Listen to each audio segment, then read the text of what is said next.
We are Broad Speaking Broadly, where all topics are on the table. Nothing is off limits. We're back. We are back. Woo, woo, woo, woo. I feel like we need some sirens. I don't know. Like you should be on a stripper pole. Maybe. That's a good way. Spinning around. That is a good way of making cash. I hear. Not that I would know. But I know. Well, we might be getting to that point as it relates to my own unemployment. Well, and with inflation, maybe they're throwing you like $10 instead maybe. of I mean, as long as they're not throwing me change and hitting me, that'd be a good thing. Well, you know what? So if you decide to try, let me know how that goes for you. You'd look. Oh my God! Sadly, with my age, I don't think my arthritic knees could handle it anymore. Like I can't. I feel like I used to. I feel like I could have back in the day. Maybe. I've seen you in heels. I know, but I haven't worn them in so long. It's so bad. Okay. I mean, my kids get excited when I actually just have makeup on, much less nice clothes that aren't stretchy pants. What's makeup? I don't know what makeup is. I know. God damn. Anyways, I am glad to be back. I know it's been a while. We've had a lot of folks asking. My sister was just asking me today, and I told her we were going to be recording finally tonight. So I know we took a hiatus. Very nice hiatus. Yep. Yes. And it really helped us we wanted to try to be remote. So hopefully folks will be able to see that we're not in the same room. But it took us a little while. I mean, we're 50-year-olds and we're trying to figure out new technology. So oh my God. And it was very difficult and it took the whole month of January. But it took us a little longer than expected. But we're back on Tuesday. So we are the See You Next Tuesday crew. And we're excited about season 2, right? Yep, absolutely. So what can folks expect in season 2? I would say more of the same, a lot of laughter, not a whole lot of politics. We really don't like to get sad and awful because shit is awful. It sure is. But a lot of truth. We're going to be doing a lot of truth, not a lot of judging, right? So it should be exciting. So. Well, a little judging, a little tiny bit of judging. Let's be fair. Yeah, that's true. Yeah. Maybe a lot of judging. I mean, I keep thinking about the George comment that I made back in the day. So lots of judging. So never mind. A year ago? So never mind. Yeah. A lot of listening, a lot of judging. And some good laughs. For sure. So we are back. So how are your resolutions going so far? I really don't have resolutions. Okay. I like the idea of starting the new year fresh, but like a lot of folks, you make a resolution and inevitably it just doesn't come to fruition. Yeah. And I think a lot of people do that. Yeah. And a lot of folks have come out with different theories. So like somebody was talking about the October theory, where the end of the year is when you should start your resolution. So you kind of end the year strong and have momentum going into the next year. So I kind of like that idea, but I didn't do it in 2025. So now I've got about 9 months to kind of figure it out. So I'm kind of giving myself that runway. That might be a good idea for me. I don't know. What about you? Usually I have resolutions, but the problem is I don't know where I write them down. So I don't know what they are anymore. Oh, yeah. I put everything in safe places. No idea where my safe place is. So I don't know. I think that if you ask me today, I will resolve to have a really good 2026. Better than a 2025, and just, continue to be healthy. And I've been loving cooking lately with new recipes. That's nice. Yeah. Yeah. Mike loves it. So I've been doing just different countries like Korean or Mediterranean, Greek, Persian. And so I've been wanting to do more and more. You need to share some of these recipes because I don't want to say I enjoy cooking. I do like to cook. My issue is I still have a picky kid. Jake is pretty reasonable, but Grace is still kind of picky. And so I struggle, but especially with the bad weather that we had these last couple weekends, I've really been digging into some cooking. So I made shepherd's pie. I made some beef stew a couple of times, which isn't anything super crazy, like maybe Korean or Persian, but Jake loved it. And so I'm like, all right, I want to take this and run with it. So we'll see, but share recipes, please. I will. And, they're just flavor bombs. Yeah. The flavor that we get in these, or I get. But Mike is my sous chef. He gets everything out. I cook it. He cleans up. So it's actually a really good partnership that we've got going. But I'm telling you, some of the recipes that I have are just delicious. But Ah, yeah, I'll have to share some and you'll let me know. What Jackie's do you think? recipes. I like it. Mm, Yeah. my favorite are the Greek meatballs. They're lemon and feta, or excuse me, lemon and cottage cheese in a Mhm. meatball. So they're super juicy with parm. Delicious. I'll send it to you. Heard cottage cheese is like the secret ingredient in meatballs, as well as some other things that I was looking into not too long ago, because it totally, the moisture in it makes Yep, it all nice and juicy. It's not like you're eating cottage cheese. Like, I know it sounds kind of exactly. gross, Nope. but it actually is really, really good and tasty. So I've heard that before. You'll Well, have and to it's share. high protein and low fat. You like your So protein, girl. you know I do. You know I do, girl. But no, people use it for everything, even cheese dips. You think about it when it melts. So yeah. Anyway, I'll send you some recipes All and right. we'll share. Yeah. Well, So and how I was your also, weekend? well, it was filled with snow, as you know. We being in Charlotte, we got. I saw this morning. I think it was 11 inches. Yep, 11 inches. Girl, I would not know 11 inches if it hit me in the face. What? No, I'm kidding. You know you like your inches. Now I know exactly what 11 inches looks like. Oh God, I thought Drew was no 11 incher over there. I mean, if we do it like 3 times, you're adding it all up. Maybe. The multiplication. I got it. Oh no. Anyways, but yeah, with the snow, like we're all, I think, homebodies to some degree. Like we all enjoy the days where we can just sit on the couch and be potatoes. Yes. And even though we would go out and try to sled, although the snow was so powdery, I can't believe I'm actually saying that snow in North Yeah. Carolina was powder. But Drew, I actually got a video of him using the leaf blower to get all the snow off my car. But it was fun. We had a good time. The dogs loved it. But a lot of sitting on the couch, making fires, playing games, doing puzzles. We're kind of nerdy that way. So, Yeah. what about Yeah. you? I can't do puzzles because I start and I can't stop. So it's like 4 a.m. and I'm still working on it. I get a little Mm-hmm. neurotic. So we slept, I ate, I made cookies and we just really took a lot of naps, walked the dogs, played with the dogs. So one of our dogs is a pity mix and she's Mm-hmm. not a fan of the snow. But then Yeah. our other dog's a border collie and he was fine. He Yeah. just was bouncing around, but it was a good time. We had a great, relaxing weekend. I know. I can't believe we had 2 weekends in a row between ice and snow. I mean, I haven't experienced that in Charlotte since I was a kid. Like back when I Yep. was growing up in Charlotte, we would get one really good snow a year of like Yeah. 8 to 10 inches.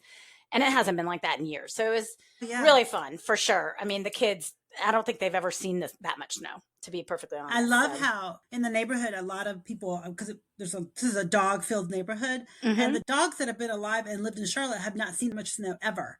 Yeah. So that was really fun to see people with their dogs enjoying it. So it was great. It was a good Oh my weekend. God, like you, Bruno, our pit mix, hated it. Like he has his coat, he comes out.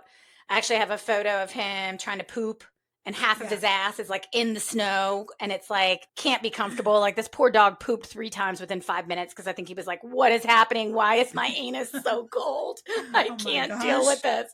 Meanwhile, though, Ozzy, who's like a mix of God knows what, was just darting around, rolling in the snow, shoving his head in the snow. Like Aw. he was having a ball. Like, and it was very clear, first time ever, but loved every second of it. So I hope you got good fun. videos. Yes, absolutely. But I will say this time of year, in addition to resolutions, I'm a little bit of a junkie as it relates to all the awards, like the Oscars, the Golden Globes, the Grammys, like all that's kind of happening right now. Do you watch it for the outfits or because you want to know what to watch, what shows they're recommending? Probably a There's little a bit of difference. both. Yeah, no, a little bit of Okay. both. First of all, none of the movies or shows, I would say 98% of the movies or shows that are recommended, I've never even seen. So it's really not to like root for my favorite show or movie. It really is more some actors that I'm a fan of. But I had a friend, sadly, he passed away a few years back, but he would do the best Oscar and Golden Globe analysis of all the outfits. And he would put it on Instagram and Facebook, and just the comments, he was so unbelievably snarky, but in a very spot on critique. And it was hysterical. Like, whatever you may think of this person's outfit, he was able to verbalize it in a way that was smart, sophisticated, but also a big fuck you at the same time.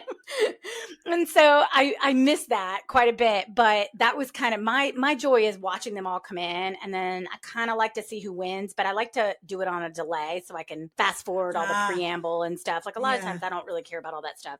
This year though, in particular, because I hadn't watched a lot, I think it gave me a list of things that I want to see or have tried to start seeing, which is, it's kind of fun. So what about you? Are you into them at all? I don't watch them. No, years ago, but no, I don't care to watch them. I don't think about them. Do you follow up? Like if there's any news threads that come out of it, like for example, last night was the Grammys.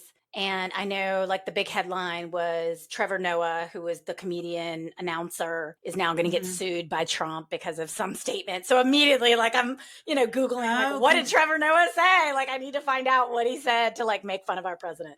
So do you look at any of that stuff? No, I don't actually, but I'd like to know who is Trump suing now? Well, Trevor Noah, he originally was on the Daily Show, was when I saw him, but he's super funny, but he has hosted the Grammys a few times. And I think this was his last one. And he did an excellent interpretation of Trump, but made fun of Greenland. Like I think he made reference to, Trump wants Greenland because obviously the Epstein Island is no longer available, like something to that effect. It's pretty funny. So he got his little feelings hurt. Yeah, he got his little feelings hurt. We need to call a ambulance. the ambulance. I mean, yeah. I'm still surprised that Trump wants Greenland. I thought that was a joke when that initially came out. Like, were you actually following all of that? I followed it a little bit, and I think he's given up on it, but I'm not 100% sure. But I've been trying to stay away from the news because it's so depressing. It's very depressing. There's a lot of things going on with ICE, for example. I don't know if you keep up with that. Yeah, I mean, as much as I can. I mean, you can't not see what's happening and just how tragic it is. But at the same time, like I know for our podcast, we don't necessarily get too political or too in the weeds because, there's just everything's going to hell in a handbasket. Like it sucks, it's no longer just about the price of eggs. It's about, whether or not people can survive. And we jokingly talked about ICE originally and teased about me being, the blonde head, blue eyed, like would I get deported? No, it's pretty clear I would just get shot in the face. Well, and you get deported. I'm going to get killed. Hopefully not. But I had planned on calling ICE with the party at my family, and I no longer will do that. Yeah, no. That's not even, you can't even joke about it anymore. Like it's not, But besides that, there's obviously just so much happening out there that everyone's talking about. And, I think we would be remiss not addressing it, the elephant in the room, which is the Beckham family drama. Oh, yeah. There's a lot going on there. Tell me what you got. No, but it was like, in light of all this stuff happening with ICE, and I'm kind of joking about it, but, then you've got the son, Brooklyn Beckham, and, his wedding, and his wife got snubbed. And then, like, apparently his mom, like, was dancing inappropriate with him, which I'll be honest, it will probably be me at Jake's wedding. So I don't judge or throw stones there. But part of me is also like, okay, I'm pretty sure this beautiful billionaireess is probably okay with the fact that Victoria Beckham is maybe not her biggest fan. Like, I know it's hard. I'm sure it's strained. I don't mean to make light of family drama, but I'm like, seriously, like this, boo-hoo. And then meanwhile, you've got, people getting shot and killed in Minneapolis, but you've got like this billionaireess who's complaining over the fact that her soon-to-be mother-in-law snubbed her at the wedding. So I don't know.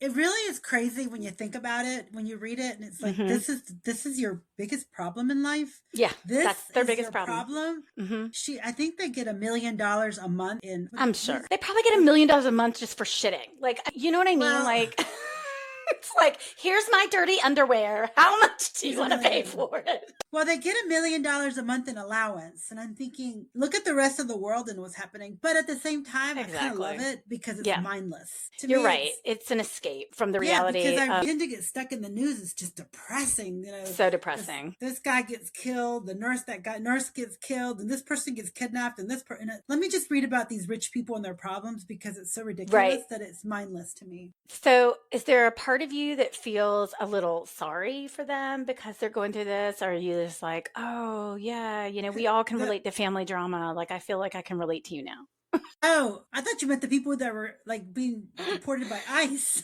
Well, Oh, maybe you mean the that too. Beckhams? I don't know. Like, are you relating to them somehow, some No, way?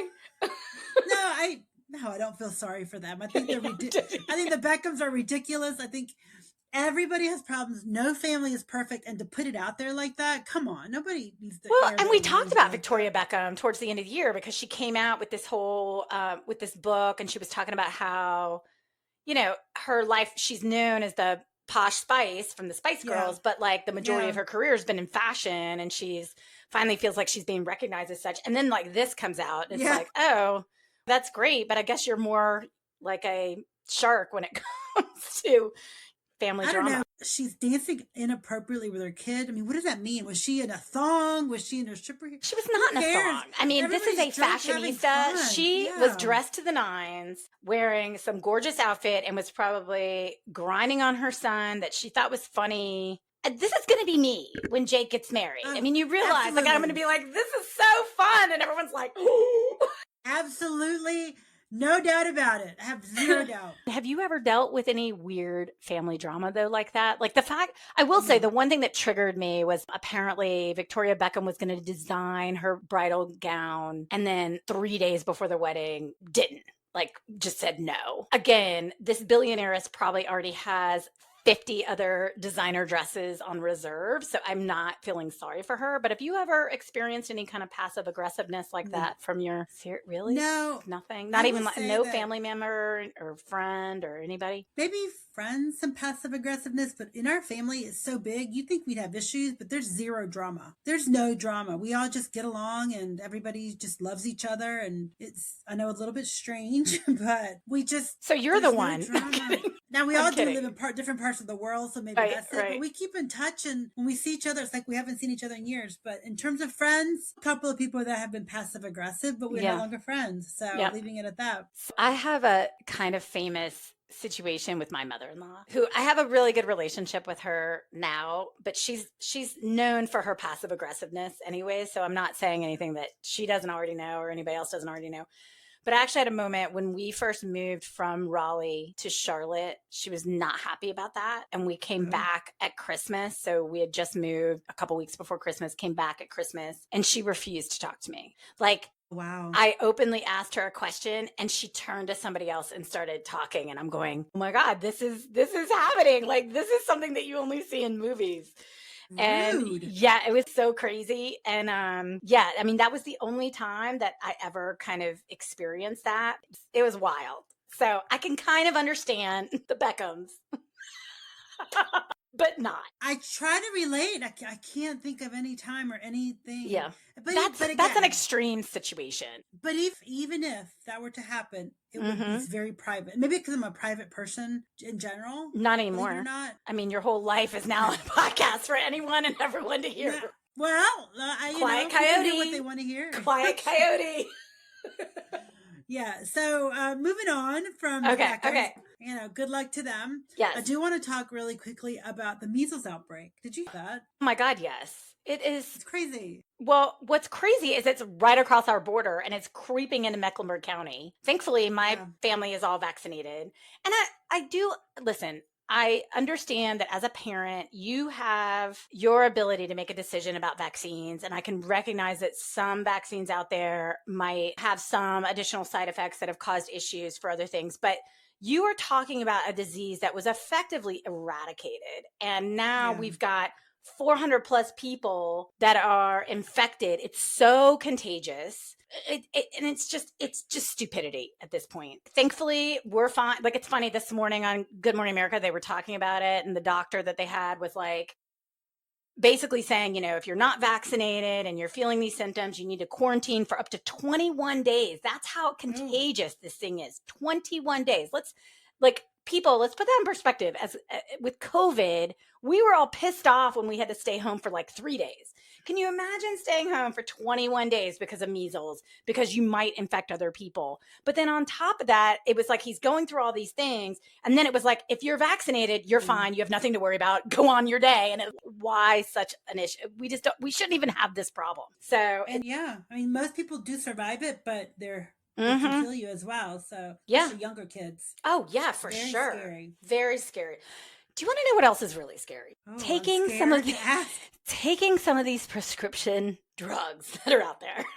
Have you noticed with the new year starting, a lot of new shows have come out, as well as like season 2 and season 3 of shows. So I know, especially with the bad weather, I've been binge watching things. There is an inordinate amount of pharmaceutical ads out there, but one in particular caught my eye, and it's Jardiance. Are you familiar? Yeah. No. It's got the little jingle. It's like, I have type 2 diabetes and I manage it well, and a little pill with a big story to tell. And all these people are dancing. Take one pill, it's Jardiance, and things are good. Like, it's this whole thing treating type 2 diabetes. Okay, just listen to my singing. Do not judge my singing. No, I'm not judging. I think I know what you're talking about. There's twirling around a fountain or something. Yes. So I have seen this commercial over and over and over and over again. I mean, that's a lot. And in January, when some of these new shows came out, I happened to hear some of the side effects at the end. And granted, all these drugs have a ton of side effects, and they're all talking like a million miles, and sometimes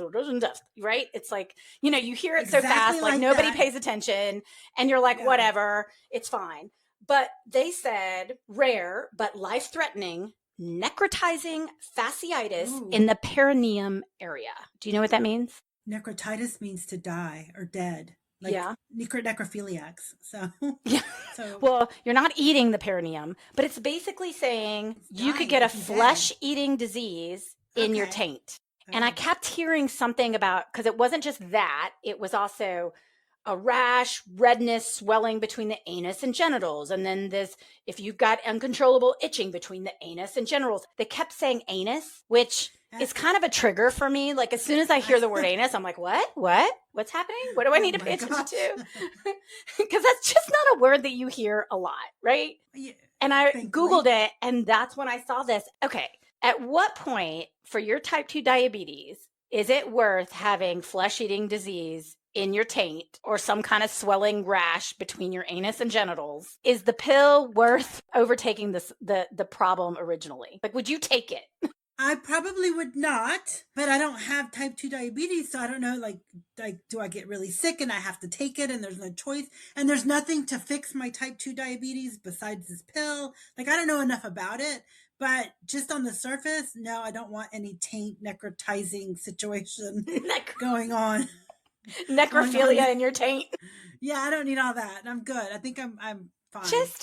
My understanding of type 2 diabetes is it's more treatable, like with diet and exercise and different things to help manage kind of that sugar intake. Granted, like you, I don't know everything, but that seems pretty fucking severe. And I know there's some side effects where they're like, could even result in death. Well, walking out in the street can result in death. So that actually doesn't scare me. But flesh-eating disease in my genital area, that really scares me.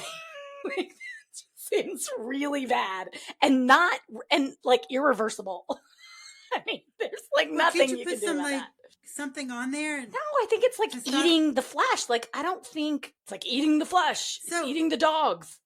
Here's a very, very serious question for you. Okay. Have you Googled that? Type 2 diabetes or the taint? Yeah, no, I actually did. I Googled necrotizing fasciitis in the perineum, and it basically said this is flesh-eating bacteria. Did you look at the images? I don't want to look at the images of that. I mean, I don't even want to look at it from like an arm standpoint, like getting it on your hands, but that's such a fragile area, such a sensitive area. Yes, it is. I just feel like at some point, if I had type 2 diabetes and that is a possible side effect, even in the 0.001%, I would find it an alternative. Just wouldn't risk it. Well, I will say that I've watched a lot. I haven't paid attention. There's some that the side effects jump out at me, and I'm thinking, ugh. And start paying attention. I'm telling. I mean, knock on wood, you and I don't think either one of us take any major medication at this point in our lives, thankfully. No. But for anybody else out there that does, I mean, read some of the fine print. Like some of that shit is crazy. I know. I'm very fortunate that we don't take anything, either micro or anything. It's just crazy. Jardiance has a very fun jingle, but the jangle is getting eaten out. Good tip to remember. Thank you very much. Just for a second. Anyways, okay. So it's about our time for our sip and sign off. Oh, okay. Do you want to go first? No. Okay, I'll go first. So my sip and sign off is more of like a general announcement, I will say, that I was kind of surprised about only because I used this phrase. Did you know that Generation Z, has now renamed Karen? So, our phrase Karen, which is like the busybody, somewhat in white lady who's like a boomer who's complaining about stuff. It is now Jessica. And they are targeting, millennial born in the 80s, early 90s, who now is slightly entitled, somewhat nice, but tends to complain about a lot of things. And it is now Jessica. And I wanted to get your thoughts on that. Do you know a Jessica? Like, oh my God, Jessica. Yes, my older sister's name is Jessica. Oh my God, I totally forgot about that. So is she a Jessica? She is. Her name is Jessica. No, but you know what I mean. Like, does she embody some of these? I would say the only Jessica I know does not embody that at all. I wouldn't say that. Yeah. She's a tough cookie, super smart, speaks her mind, doesn't hold back, but I wouldn't say that she's entitled or complains about anything. No. Yeah. So she's a good Jessica. So I think what we're saying is, Gen Z, you're getting it wrong yet again. No, because I only know one Jessica, so there's plenty of other ones out there. That's so funny. My sip and sign off is I have the best recipe for chocolate chip cookies. It only makes 8, but 8 ginormous ones. And I follow it to the T, and it's perfect. And it just makes 8. They're big, but they're 8. That's it. Can you send it to me? I'm going to try it. I think we should try it. And I think now that we're doing this video as well, I think we should taste test them. Maybe on the next episode, we can do a taste test for them. We can have Mike take test because he ate them all yesterday. He ate all 8? No, I had one. He ate 7. Like me in my household. Like I'll have like half of one and then they're just gone. It's like gone. Tornadoes of teeth in here, just gone. Tornadoes of teeth. Well, I'm excited to try them. My cookies? I'm totally going to try your cookies along with those 11 inches, girl. All right. So with that said, I hope that you guys have a great week, and we will see you next Tuesday. Bye. If you like our podcast, you can follow us on Instagram and TikTok. Please follow and share. And we will see you next Tuesday. Bye.